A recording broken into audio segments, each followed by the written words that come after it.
Hare Krishna, everyone. Thank you for joining this morning Srimad Bhagavatam class.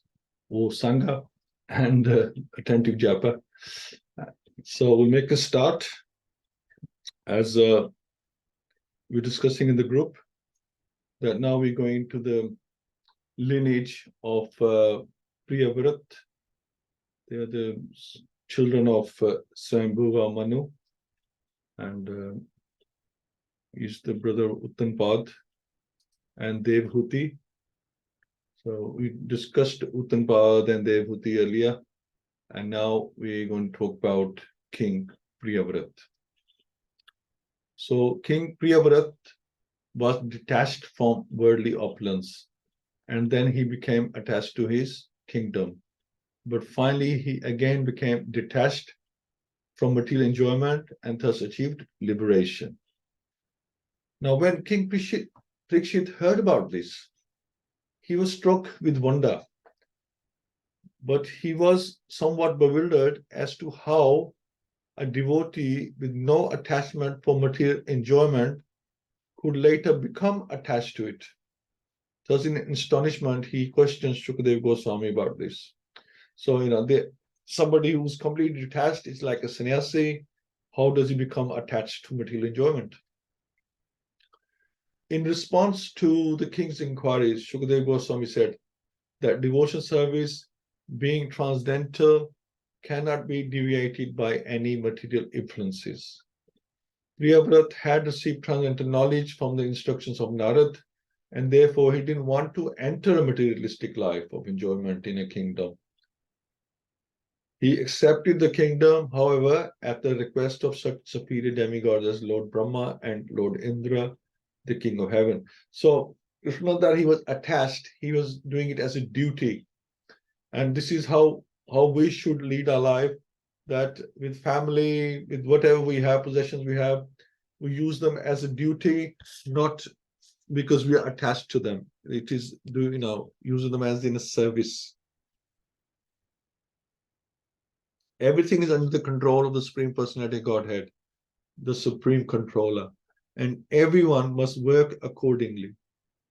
Just as a bull is controlled by a rope tied to its nose, so all conditioned souls are forced to work under the spells of modes of nature.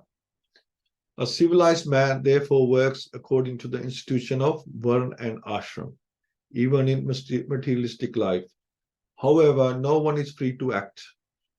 So we're not doing, anything independently. We are controlled by the three modes, and whichever mode is dominant, we are doing things according to that mode. When we respond to someone in an argument or in a conversation, we do it according to the mode we are in. Are we harsh? Are we polite? Are we kind? Depends on, our mode or our mood as well, I guess.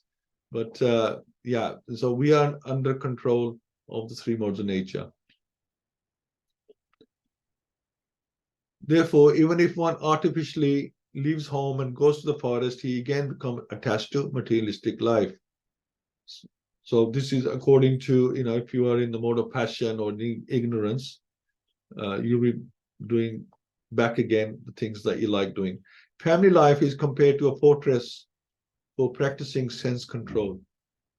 When the senses are controlled, one may live either at home or in the forest. There is no difference.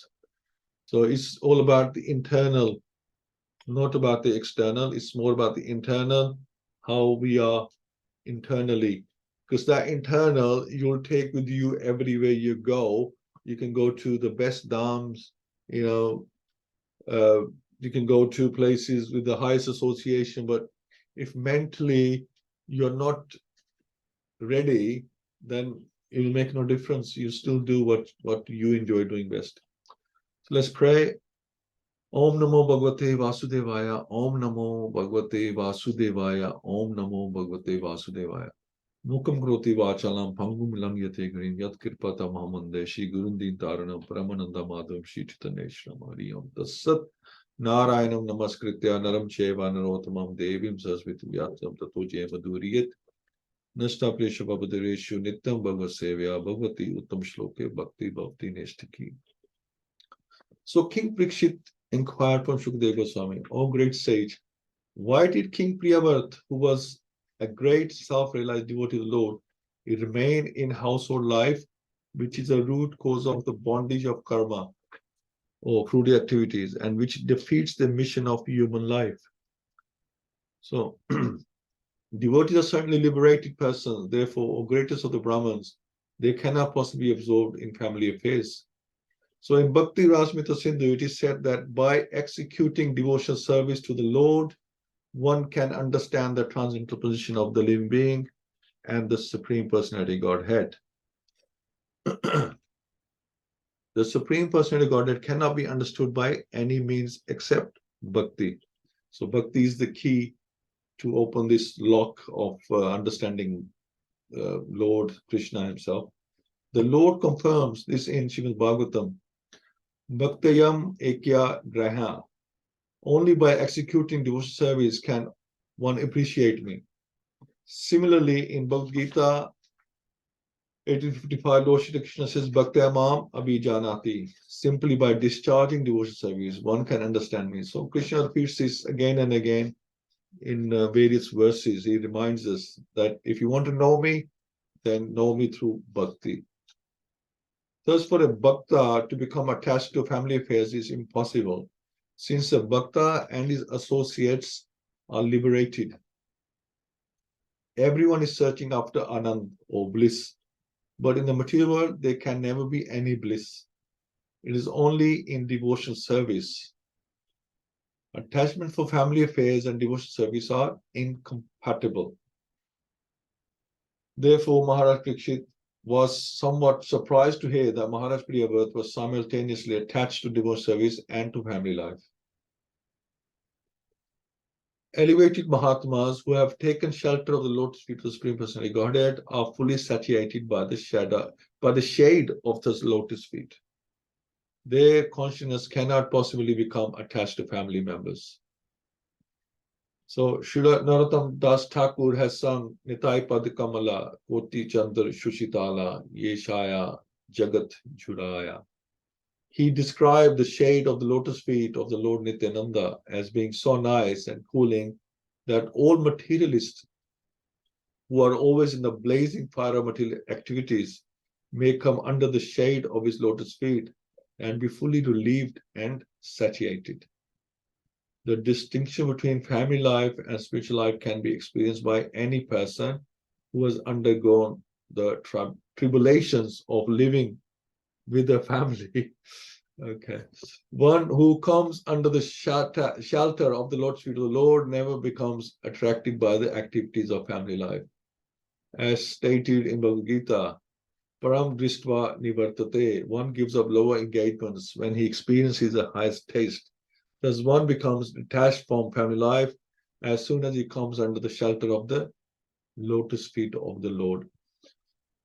So you might think, Lord Nityananda, you told me Lord Nityananda, so he had two wives. So why did he have a family life? Why did he get married? Not stay sannyasi, but this was in the order of Mahaprabhu. He asked him. He didn't want to get married, but Mahaprabhu asked him to take on the Grihastha ashram so he could preach to the other Grihasthas. He could contact them more easily and preach to them. That was the only reason. He was not attached to family life or Grihastha life. He wanted to serve Mahaprabhu. The king continued, "Oh great Brahman, this is my great doubt. How was it possible for a person like King Priyavrata, who was so attached to wife, children, and home, to achieve the topmost infallible perfection in Krishna consciousness?" Excuse me. Sri Shukadeva Goswami said, "What you have said is correct. The glories of the Supreme Personality Godhead, who is praised in eloquent transcendental verses by such exalted personality as Brahma, are very pleasing to great devotees and liberated persons.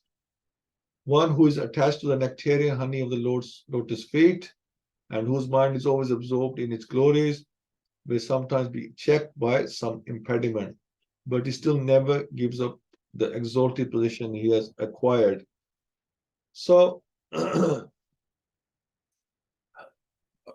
you might not be attached to family life, you might be totally doing a service, but it is possible that once you get into that state, that you could sometimes get attracted to the family life, you could get attracted to your opulence.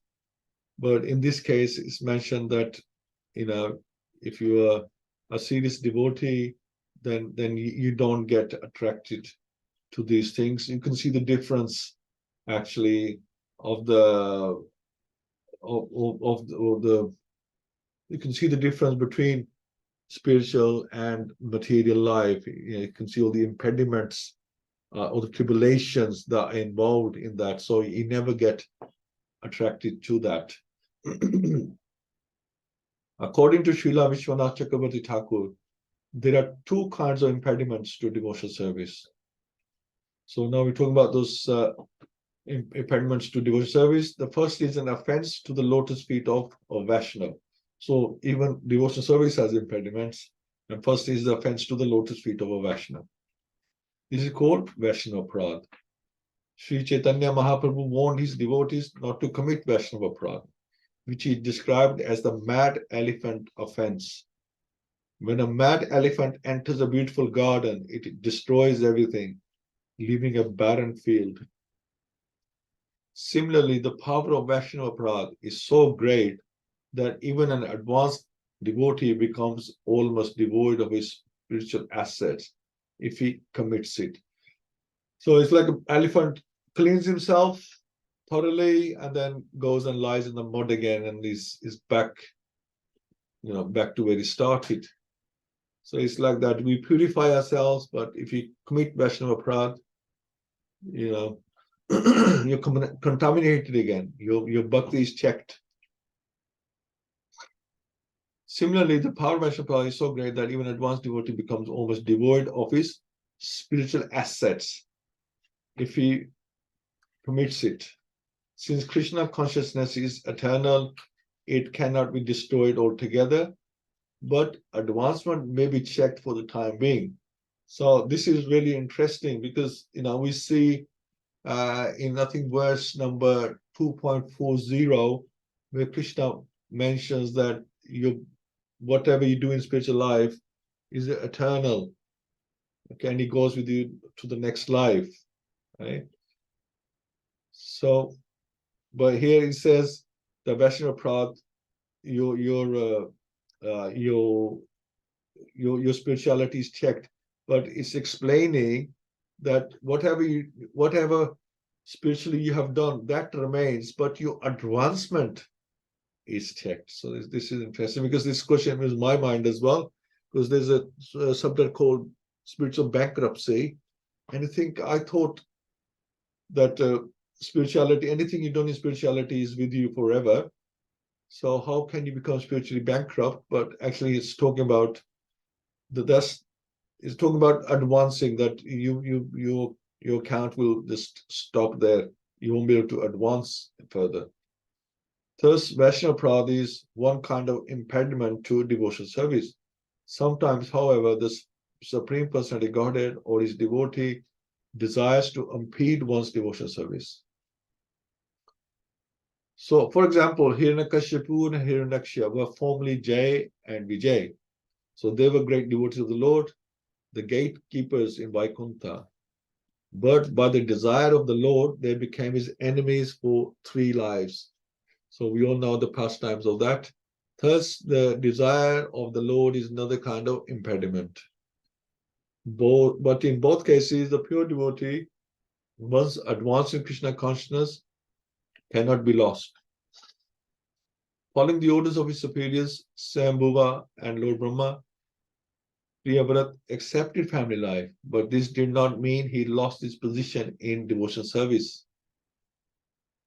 Krishna consciousness is perfect and eternal, and therefore it cannot be lost under any circumstances. So it explains here that it's never lost, whatever you done in Krishna consciousness. But you might not go any further if you keep committing Vaishnava Prad. That's the only thing. We need to keep advancing. We want to go back home.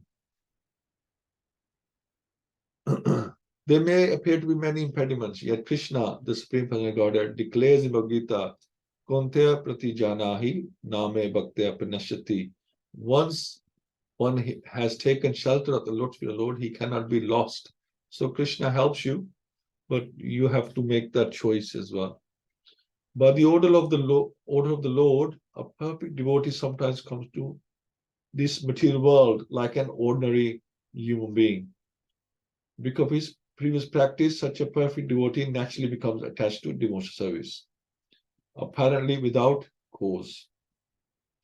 Despite all kinds of impediments due to surrounding circumstances, he automatically perseveres in devotional service and gradually advances until he once again becomes perfect. So, example of Bilva Mangal Thakur is given here. Had been an advanced devotee in his previous life, but in his next life became greatly fallen and were attached to a prostitute. Suddenly, however, his entire behavior was changed by the words of the very prostitute who had so much attracted him, and he became a great devotee. So, how does that happen? One minute you're attached to something, and then just some mere words can completely change your life, change your mindset. How can that happen? It's because you have practiced that before, just needed that spark to light up that spiritual fire. In the lives of exalted devotees, there are many such instances proving that once one has taken to the shelter of the lotus feet of the Lord, he cannot be lost. The fact is, however, that one becomes a devotee when he is completely freed from all reactions to sinful life. As Krishna states in Bhagavad-Gita, Yesham tab antang katam papam jnanam punya karmanam ta dvandva moha nirmukta bhajante mam drida vritha.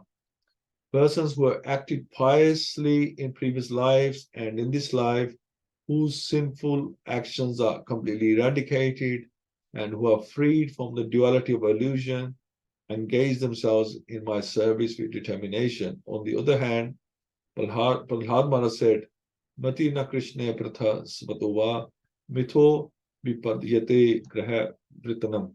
A person who is too attached to materialistic family life, home, family, wife, children, and so on, cannot develop Krishna consciousness. So these are two extremes. Shukadeva Goswami continued, My dear king, Prince Priyavrata was a great devotee because he sought the lotus feet of Narad, his spiritual master, and thus achieved the highest perfection in transcendental knowledge. With advanced knowledge, he always engaged in discussing spiritual subjects and did not divert his attention to anything else. The prince's father then asked him to take charge of the ruling world. He tried to convince Priyavrata that this was his duty as indicated in the revealed scriptures. So Priyavrata didn't want all this. He didn't want the kingdom. He didn't want to have family. He was completely renounced, but he was asked by his father to do this. However, he was continuously practicing Bhakti Yoga by constantly remembering the Supreme Personality Godhead. So it's important that you keep purifying yourself. If you're living in the Grihastha ashram, you keep purifying so you don't get attached to these things, because it's Maya is so strong that you don't even realize when you have become attached. You realize when it's too late. Thus, engaging all his senses in the service of the Lord. Therefore, although the order of his father could not be rejected, the prince did not welcome it. Thus, he was very conscientiously raised the question of whether he might be diverted from devotional service by accepting the responsibility of ruling over the world. So even he was worried. It's like Srila Prabhupada used to worry that he may become attached to Maya, or he may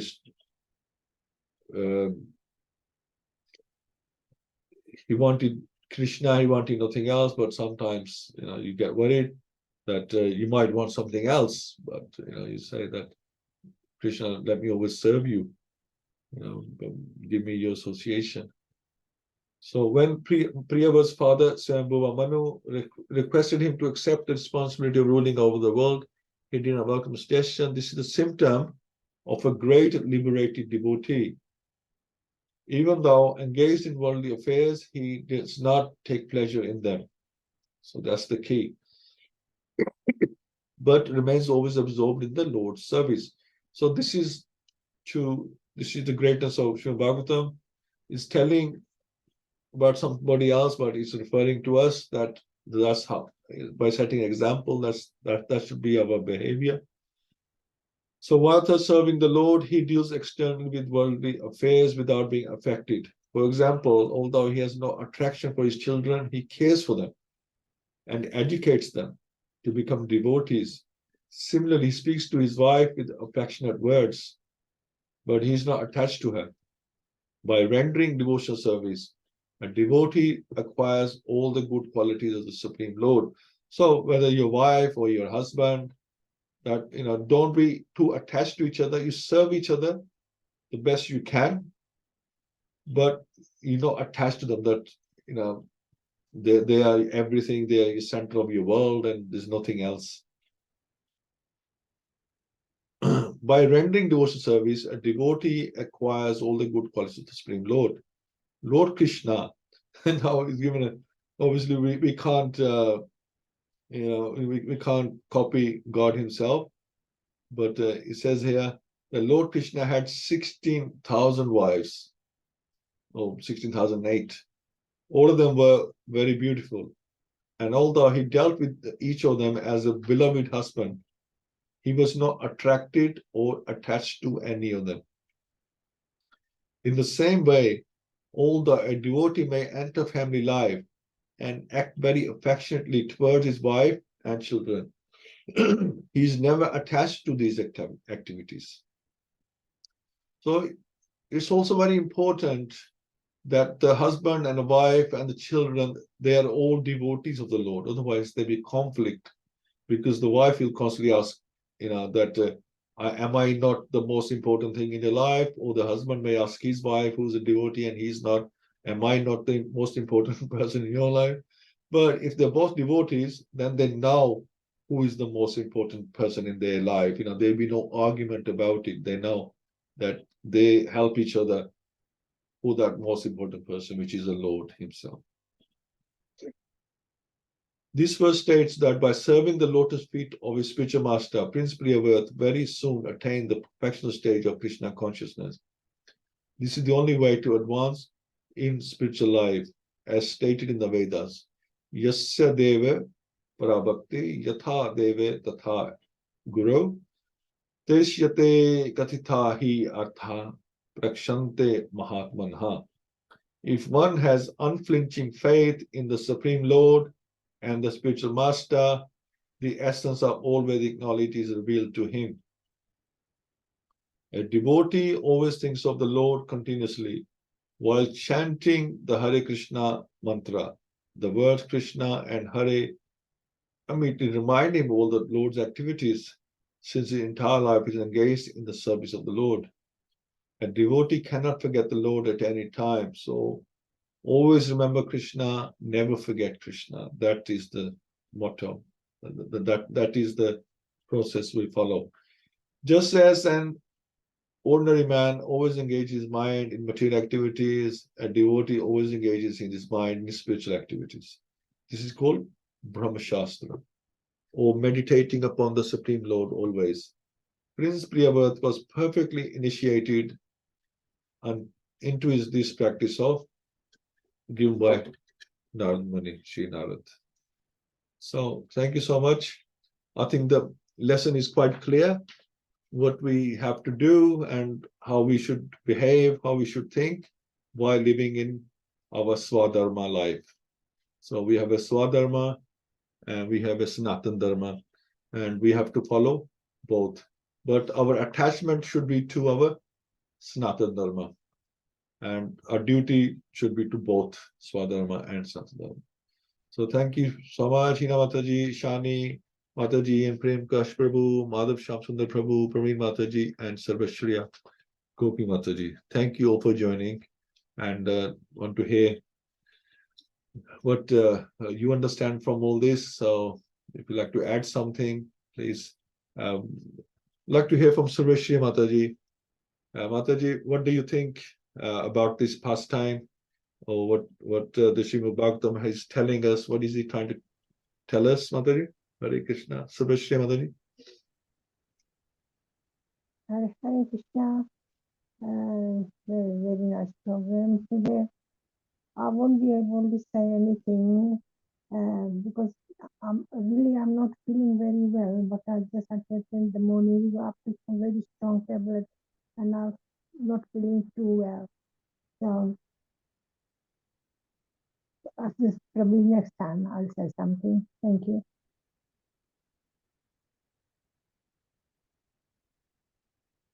Thank you, Mataji. Hare Krishna. Praveen Mataji, Hare Krishna. Hare Krishna, Dandavat Pranam to everyone. I hope Mataji feels better soon. Yeah, what I understood is like Priyavrata, he dealt with the worldly affairs, but he stayed pure devotee of the Lord. He served the Lord, and that's what we have to do. We have to do our duties, but not get too attached.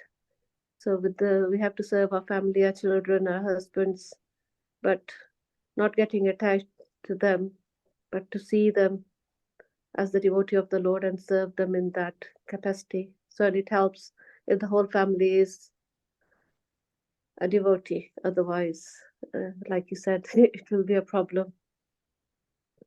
And Lord can only be understood by bhakti, because like people who don't believe in God, they'll say, "Who is God?" And you can't see it. It is what you. It's a feeling, and it's the realization. Like they give the example of a flower that you can smell the rose, but you can't see it. In similar way, Lord is, you have to feel, you have to serve the Lord, and then only you can see the Lord. And a non-devotee cannot see. So it's very important to be involved in devotional service to experience the presence of Lord. And like we have read, the Lord is present inside and outside. It is everywhere. And then we have to be careful of the Vaishnava path, because that can stop your progress. And that's very important that we keep progressing in our spiritual life. And we have to keep purifying ourselves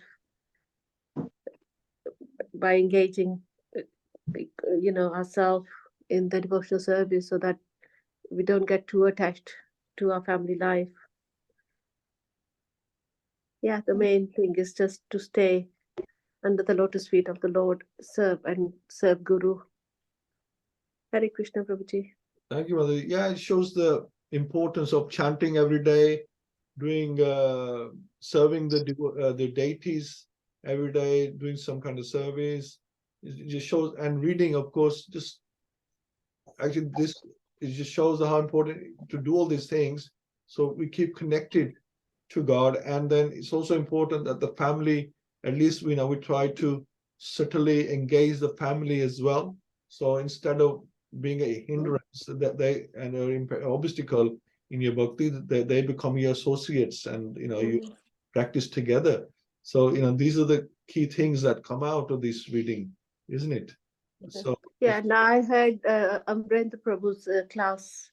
It was how to progress in spiritual life, and he gave 10 points, which does make sense. First thing is you have to wake up in the Brahmuhurat, and then you have to do your chanting. And I have noticed that when we do follow all these rules, and then it does become easy, because if you don't wake up early, and then whole day we are thinking, oh, I haven't done my chanting, I haven't done my chanting, and then we can't really do anything properly, because it's still. So he says, you have to wake up in the Brahmuhurta, do your chanting, and do your prayers, Mangalarti and all prayers, even if you have to just do it quickly, Tulsi Puja, and all these points. So it is very good, and then you can do everything in the morning, and the importance of listening or reading. Have to read every day. And he said we have to listen to Prabhupadaji's lecture at least one half an hour, then listen to your Guru Maharaj, and then listen to any other guru. So yeah, I really like that, and I made a list. So I hope I can follow that. Hare Krishna, Prabhuji. Thank you so much. Rosanna? Hare Krishna, everyone. Yes, Mataji, absolutely right. I always think in my head that Krishna has given us the curriculum, curriculum for bhakti in the Shastras, in the Bhagavad-Gita.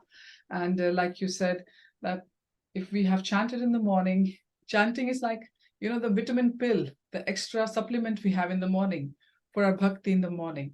If we have had that supplement, then it takes care of our fatigue of in the bhakti during the day. We'll not get tired. Rightly said that if we do the chanting first thing in the morning in a nice mood, what happens it prepares us for not just the bhakti in the day, but also in the material life. You will see your material side of the life also goes very smoothly once the chanting has been accomplished first thing in the morning. So we should remember that chanting is going to help with our bhakti, and bhakti is actually running on chanting, like our body is running on food and drink. Similarly, the bhakti is actually running on the fuel of chanting. Chanting is the biggest, I would say, the anga of the bhakti. But like Prabhupada always told us through his disciples, first is your health, then is japa, then is service to the deities, your wider services in the temple, and then it's reading. And exactly, if you can't do the morning, sometimes the morning prayers properly, what I do is I just go through the prayers in my head. Like we as children and as in the universities, we used to just go through the important key points in our head. So Krishna understands that we are short of time some days. We are just maybe not very feeling very healthy on a certain day or some other commitments. So you go through all the nuances of the the daily prayers and all the things in your head quickly. And if, for example, reading, if we are pressed for the time, we're very busy in our schedule for the day somehow.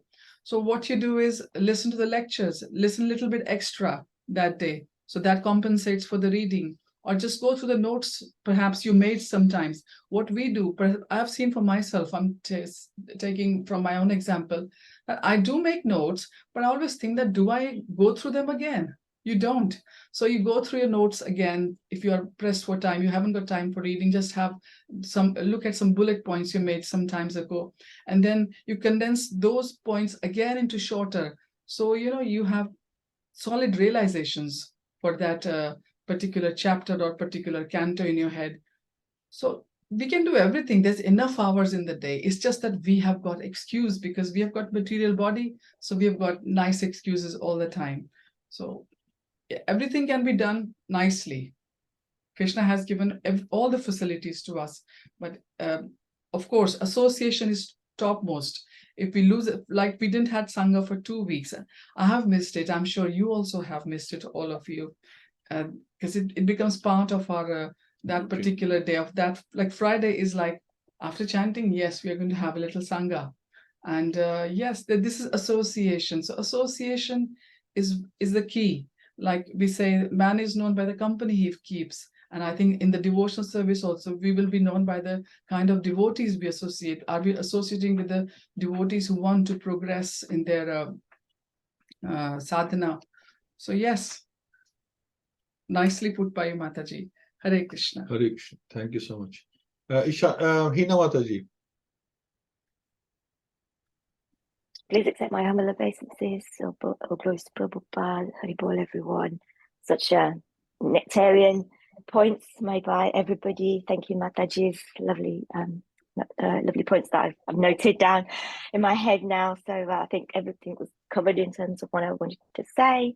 But Priyavrata's example of he does set the benchmark. He demonstrates what it means to live in this world, to remain detached, and to constantly remember the Lord.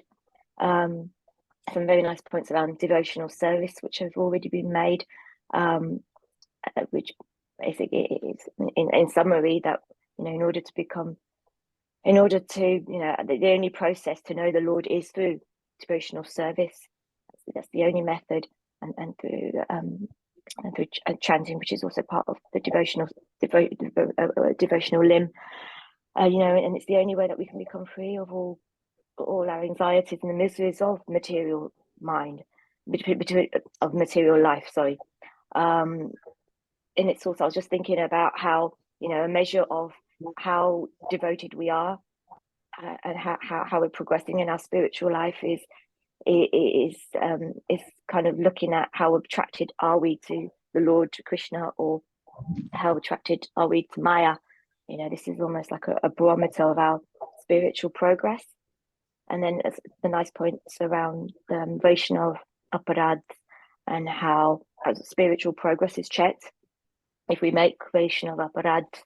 And it's almost like having, I was thinking, Prabhu, as you were explaining the point, if it's almost like having a leaky bucket. No matter how much spiritual credits we might collect, we can't advance if we continue to commit aparadhs. It's almost like, you know, there's no growth, basically. So yeah, that's lovely. Thank you so much. Thank you. Wonderful. Thank you, Mataji. Yeah, you know, it gives a great example that even though he didn't want to go to Grihastha life, he was asked to go to Grihastha life, and he was obedient to his elders, but they can't make him become attached to family life. So, you know, you can take a horse to water, but you can't make him drink it, right? So he was still doing his service, and he was worried that he might become attached, but he continued to serve, holding tight to Lord Krishna's feet so he doesn't get diverted. So, you know, he was behaving like a normal human being, but it shows you the stages, or you know, the precautions that you need to take to avoid you know, the getting attached to material life. You know, it's a good lesson for us. Thank you, Mataji. Okay, we have Ishani Mataji and Prem Prakash Prabhu. Love to hear from you both. Ishani Mataji. Hare Krishna Prabhuji. Hare Sorry, Krishna. Prem Prakash Prabhu is driving right now, so he's on the way. For me, the thing is, passion of aparadh, which is mentioned here, is amazing thing. Like whatever credit we have is lost at once, and you know, it's hard to progress if we do Vaishnava aparadh. I was just thinking about the pastime of, correct me if I'm wrong, Sanatan Goswami, when he was meditating, and he was meditating on the pastime of Radharani and Krishna. He started laughing, and the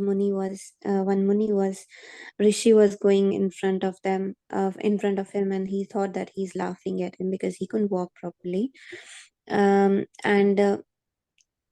Without anything, you know, without anything in his mind, he just committed aparadh according to the sage. But the thing is that when we are in an association, we must be very careful about not only what we talk, about our expressions, about our body language, about our behavior. You know, sometimes we don't have anything in mind, but sometimes other person might feel that we are talking about him, or we are, you know, we are trying to offend him. Many times such things are seen in association. So I was just going through the analogies of Bhagavad-Gita, and that it was written that senses are like a serpent, and a devotee is like a snake charmer. So a devotee as a snake charmer should be able to control his senses, serpent-like senses. So this is very important, like how we behave, our attitude in association, how we present ourselves, how we deal with devotees. It's actually a very delicate issue for me. Like we should be really careful that even though we are not committing any aparadh, we should not let feel others that we have that let others feel offended actually. So thanks for bringing it up, Prabhuji. Thank you so much. Hari Bol. Very well. Thank you, Shani Mataji. Yeah, his Vaishnava Prad. I mean, in any congregation, and you can go anywhere. If somebody thinks, "Oh, I'm not happy here," or this and that, you can go anywhere. There's always this group dynamics. This comes natural, right? So you get different kinds of people, and you get different kind of scenarios. Sometimes, like you said, things are said without even thinking bad about somebody, or your body language might not seem appropriate, or the other person misunderstands what you said, misunderstands your body language. You might not have meant it in that way. It's like the worst or the best example is actually WhatsApp. You message someone, they don't understand in what context you've said this. They think you might be mocking, or you're angry. This is why they got the emojis to say, look, I'm smiling when I'm saying this, I'm not angry. Right? So things are really easily taken out of context at times. So everybody, it's so easy to get upset over things or misunderstand things. It's just natural. The best of the persons can be misunderstood. It's just it's very difficult to get away from that in any society, any organization. The most pious organization you can have, the people who are so advanced, that there will misunderstandings. So what do you do? Misunderstandings is an automatic thing. But Vaishnava Aparadh is really serious when somebody does Vaishnava Aparadh and knowingly and they plan it. They plan to do Vaishnava Aparadh. Then it's really wrong. Otherwise, things happen. What can you just ask for forgiveness? If somebody's misunderstood or they've taken it the wrong way, just ask for forgiveness. But if you plan to upset someone or damage somebody, then that is dangerous. And we have to be careful of that we don't upset anyone on purpose. This is the important thing. But otherwise, we can be the most intelligent people, the cleverest people, and we think 3 times before we say something. Still, you might say the best thing, but how was it decoded by the other person? This is the issue. You might be very intelligent, but is the person listening to you intelligent? How do they understand what you said? Maybe they don't understand what you said. So it's a difficult one. But main key is not to plan to upset anyone or to do any wrong to anyone. Also, can I add something? I was reading a realization from a very advanced Prabhupada disciple. They were saying that there are some devotees or some people, they carry some scars from their past lives. So, and they take offense very easily. So, like we're saying, that you might think of what you're going to say properly in your head. You have phrased your point and everything. You've rehearsed it in your mind. But some of them are going to take it always in a wrong context, because they carry some scars from their last lives. It's not their fault either. They have to purify themselves. But then again, you understand. When you're dealing with different devotees, just like material life, you understand that, okay, this one's like to be spoken to like this. And if somebody is offended so easily, you just have nice pleasantries with them, just greet them, meet them, and don't get into long conversations with them. That's the best way to protect yourself and your bhakti. Hare Krishna. Hare Krishna. So thank you so much. Hope I haven't missed anybody out. And let's do a couple of rounds. Swashi Mataji and Praveen Mataji. She's not well. She says. You can't My chant? medicine, Mataji's medicine. Okay. Praveen Mataji. Praveen Mataji. Ishani Mataji, you can do a round? Yeah. Okay, so Praveen Mataji, then Ishani Mataji. Hare Krishna. Hare Krishna. Namo Vishnu Padaya Krishna Prasthaya Bhutale Srimati Bhakti Vedanta Swami Namine Namaste